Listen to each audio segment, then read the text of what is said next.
Tigers, and welcome back to the world's greatest elementary school. Can't believe it! Wow. Tigers, we are down to the last 2 weeks of the school year. Each of you have done so much this year to make it a special one, and we want you to know how proud of you we are. We have seen so much academic growth in our students this year, but we have also seen our community grow together. Mm-hmm. We saw proof of that in our book drive for the Maple Valley Food Bank's Book Stop. Shadow Lake families donated a total of 1,333 books. Yeah, that's double what we were hoping for. So our district goal was to collect 5,000 books, and our district total was well over 10,000. Wow! Way to go, Tigers, for helping with this. These last 2 weeks are going to be great celebration of an outstanding year. And Tigers, we have lots of special events happening over these next 2 weeks. First thing we are excited to talk about is our library night this Thursday. That's right, Tigers. All of our Tigers and their families are invited to come to the Maple Valley Library this Thursday, June 9th, from 5:30 to 7 p.m. It's going to be awesome. Now, what are some of the things that are going to happen there? We're going to have Legos. We're going to be able to check out books. We're going to have DJ, Mr. Mitchell there playing some tunes. We are going to have all kinds of things. Also, we're going to have some food from our PTA. Awesome. It's going to be awesome. So that's this Thursday. We also are going to have Miss Sharon here for some special assemblies to talk about the King County Library Summer Reading Program. Mr. Abby, what else is going on? Tigers, next week we're going to be having Field Day! Oh my gosh! We are so excited for this event. Our second and third grade Field Day is going to be next Monday, June 10th, from 8:50 to 10:50. Transitional kindergarten, and first grade, your Field Day will be next Tuesday, June 11th, from 8:50 to 10:50. And then fourth and fifth graders, your Field Day is going to be on Wednesday, June 12th, from 8:50 to 10:50. Tigers, now we do need parent volunteers for this event. Last week, flyers were sent home. Please talk to your parents about volunteering and returning those sheets. We need 3 to 4 volunteers for each class. Field days are going to be so much fun. We are so excited for next week. Oh yeah, Tigers, we love field days. And we have a very special event today. Yes. Today, we are inviting back our former Shadow Lake students who are graduating from Tahoma High School this year to come back to Shadow Lake so we can congratulate them as they prepare to graduate high school. At about 9:15 this morning, we're going to be calling all of our classes out to the courtyard where we will stand in a big circle so that we can create a tiger tunnel for all of our graduates to walk through. It is going to be absolutely amazing. So proud of all of our former Shadow Lake Tigers that are going to be here. It's going to be amazing. You can give them high fives, wish them well. It's going to be great. All right, Mr. Abby. Let's see. I'm wondering, what's for lunch? Oh, that's right. All right, Tigers, here is this week's lunch menu today. Monday, it's going to be chicken nuggets. Tomorrow, Tuesday, is going to be grilled cheese sandwich. Wednesday, we're having burritos. And then Thursday is going to be hamburger. See, Friday's always different every Friday. Wait, it's not. It's always pizza! I love that pizza. Hey, last week we got to recognize all of our May and June students of the month who were showing the trait of being self-directed learners. Take a look at our May and June student of the month.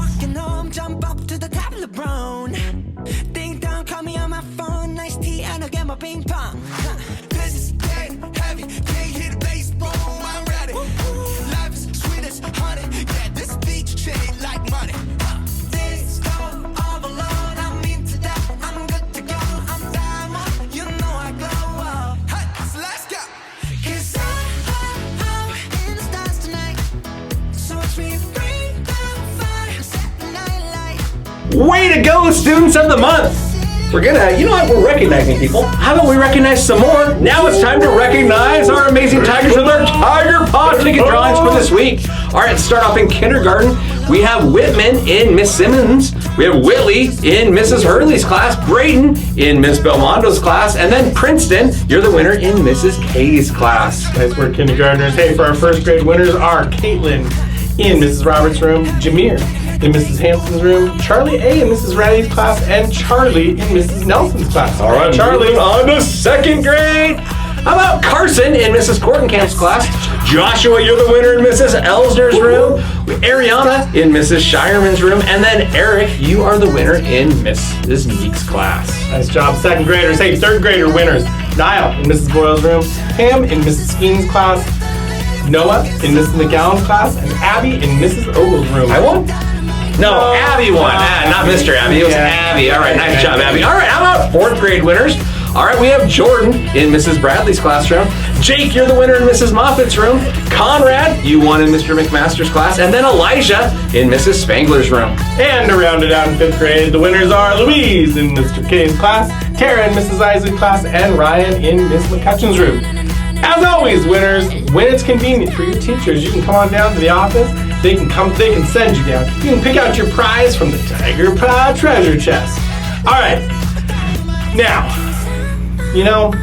my favorite time every week is story time. What is story time this week, Mr. Abby? You know what? We only have one more story time after today. We still have today, and then we only have one more because there's only one more week. Today, Mrs. Smith is going to be reading a book called Library Lion. I love it. Library Lion. Library Lion. All right, Tigers, we hope you have a fantastic week. At this time, turn your attention to your teacher with a pledge of allegiance. And remember, It's a great day to be a Tiger.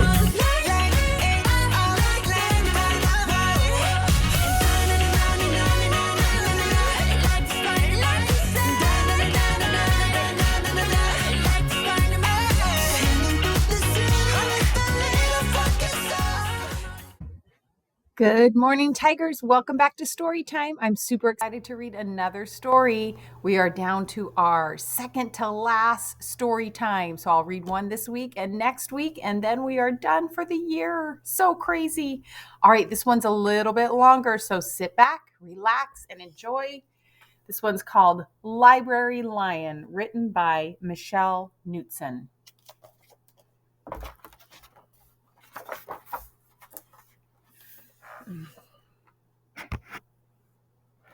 One day, a lion came to the library. He walked right past the circulation desk and up into the stacks. Mr. McBee ran down the hall to the head librarian's office. "Miss Merriweather," he called. "No running," said Mrs. Merriweather without looking up. "But there's a lion," said Mr. McBee, "in the library." "Is he breaking any rules?" asked Mrs. Merriweather. She was very particular about rule breaking. "Well, no," said Mr. McBee, "not really." "Then leave him be."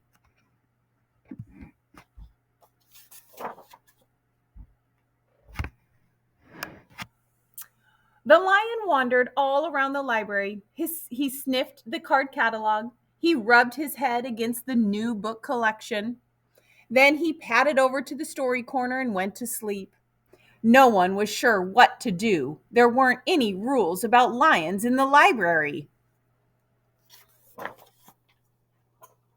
Soon it was time for story hour. There weren't any rules about lions at story hour either. The story lady seemed a little nervous, but she read out the first book's title in a good, clear voice. The lion looked up. The story lady kept reading. The lion stayed for the next story, and the story after that. He waited for another story, but the children began to walk away. "Story hour is over," a little girl told him. "It's time to go." The lion looked at the children. He looked at the story lady. He looked at the closed books. Then he roared very loud. "Roar!" Miss Merriweather came striding out of her office. "Who is making that noise?" she demanded. "It's the lion," said Mr. McBee. Miss Merriweather marched over to the lion. "If you cannot be quiet, you will have to leave," she said in a stern voice. "Those are the rules." The lion kept roaring. He sounded sad. The little girl tugged on Miss Merriweather's dress. "If he promises to be quiet, can he come back for story hour tomorrow?" she asked. The lion stopped roaring. He looked at Miss Merriweather. Miss Merriweather looked back. Then she said, "Yes, a nice, quiet lion would certainly be allowed to come back for story hour tomorrow." "Hooray!" said the children. The next day, the lion came back. "You are early," said Miss Merriweather. "Story hour is not until 3:00. The lion did not budge. "Very well," said Miss Merriweather. "You might as well make yourself useful." She sent him off to dust the encyclopedias until it was time for story hour. The next day, the lion came early again. This time, Miss Merriweather asked him to lick all the envelopes for the overdue notices. Soon, the lion began doing things without being asked. He dusted the encyclopedias. He licked the envelopes. He let small children stand on his back to reach books on the highest shelves. Then he curled up in the story corner to wait for story hour to begin. At first, the people in the library were nervous about the lion, but soon they got used to having him around. In fact, he seemed very well suited for the library. His big feet were quiet on the library floor. He made a comfy backrest for the children at story hour, and he never roared in the library anymore. What a helpful lion, people said. They patted his soft head as he walked by. How did we ever get along without him? Mr. McBee scowled when he heard that. They had always gotten along fine before. No lions were needed. Lions, he thought, could not understand rules. They did not belong in the library. One day, after he had dusted all the encyclopedias and licked all the envelopes and helped all the small children, the lion padded down the hall to Miss Merriweather's office to see what else there was to do. There was still some time left before story hour. "Hello, Lion," said Miss Merriweather. "I know something you can do. You can bring a book back into the stacks for me. Let me just get it down from the shelf." Miss Merriweather stepped up onto the step stool. The book was just out of reach. Miss Merriweather stood on her toes. She stretched out her fingers. "Almost there," she said. Then Miss Merriweather stretched a little too far. "Ouch!" said Miss Merriweather softly. She did not get up. "Mr. McBee," she called after a minute. "Mr. McBee!" But Mr. McBee was at the circulation desk. He could not hear her calling. "Lion," said Miss Merriweather, "please go and get Mr. McBee." The lion ran down the hall. "No running," Miss Merriweather called after him. He put his big front paw up on the circulation desk and looked at Mr. McBee. "Go away, Lion," said Mr. McBee. "I'm busy," the lion whined. He pointed his nose down the hall toward Miss Merriweather's office. Mr. McBee ignored him. Finally, the lion did the only thing he could think of to do. He looked Mr. McBee right in the eye. Then he opened his mouth very wide and he roared the loudest roar he had ever roared in his life. Roar! Mr. McBee gasped. "You're not being quiet," he said to the lion. "You're breaking the rules." Mr. McBee walked down the hall as fast as he could. The lion did not follow him. He had broken the rules. He knew what that meant. He hung his head and walked toward the doors.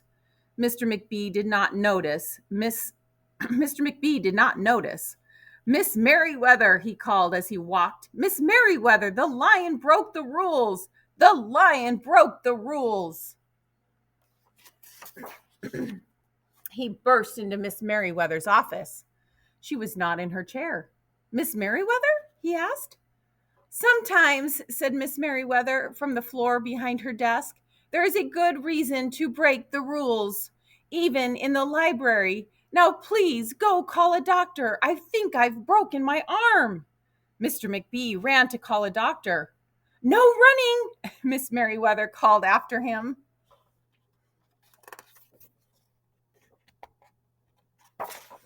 The next day, things were back to normal, almost. Miss Merriweather's left arm was in a cast. The doctor had told her not to work too hard. "I will have my lion to help me," Miss Merriweather thought. But the lion did not come to the library that morning. At 3:00, Miss Merriweather walked over to the story corner. The story lady was just beginning a story for the children. The lion was not there. People in the library kept looking up from their books and computer screens, hoping they would see a familiar furry face. But the lion did not come that day. The lion did not come the next day either, or the day after that. One evening, Mr. McBee stopped by Miss Merriweather's office on his way out. "Can I do anything for you before I go, Miss Merriweather?" he asked. "No, thank you," said Miss Merriweather. She was looking out the window. Her voice was very quiet, even for the library. Mr. McBee frowned as he walked away. He thought there probably was something he could do for Miss Merriweather after all.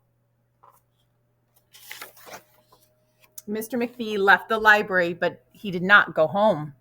He walked around the neighborhood. He looked under cars. He looked behind bushes. He looked in backyards and trash cans and tree houses. Finally, he circled all the way back to the library. The lion was sitting outside, looking in through the glass doors. "Hello, Lion," said Mr. McBee. The lion did not turn around. "I thought you might like to know," said Mr. McBee, "that there's a new rule at the library. No roaring aloud unless you have a very good reason. Say, if you're trying to help a friend who's been hurt, for example." The lion's ears twitched. He turned around, but Mr. McBee was already walking away. The next day, Mr. McBee walked down the hall to Miss Merriweather's office. What is it, Mr. McBee?" asked Miss Merriweather in her new, sad, quiet voice. "I thought you might like to know," said Mr. McBee, "that there's a lion in the library." Miss Merriweather jumped up from her chair and ran down the hall. Mr. McBee smiled. "No running," he called after her. Miss Merriweather didn't listen. Sometimes there was a good reason to break the rules, even in the library. And there we have it, our library lion. All right. I hope you guys enjoyed that story. I know that was a little bit long, but I thought that was a super cute story about our library. Just a reminder, remember to read this summer. Go to the library. Miss Sharon is going to be here at our school next week doing a library talk for us about summer reading. And we're going to have library night this week at the Maple Valley Library. So that's going to be super fun. Make sure you guys go there and get your summer reading information. It's just so important to keep reading all summer long, all the different books you can find. So just remember, you guys, keep that reading up. And remember, it's a great day to be a tiger.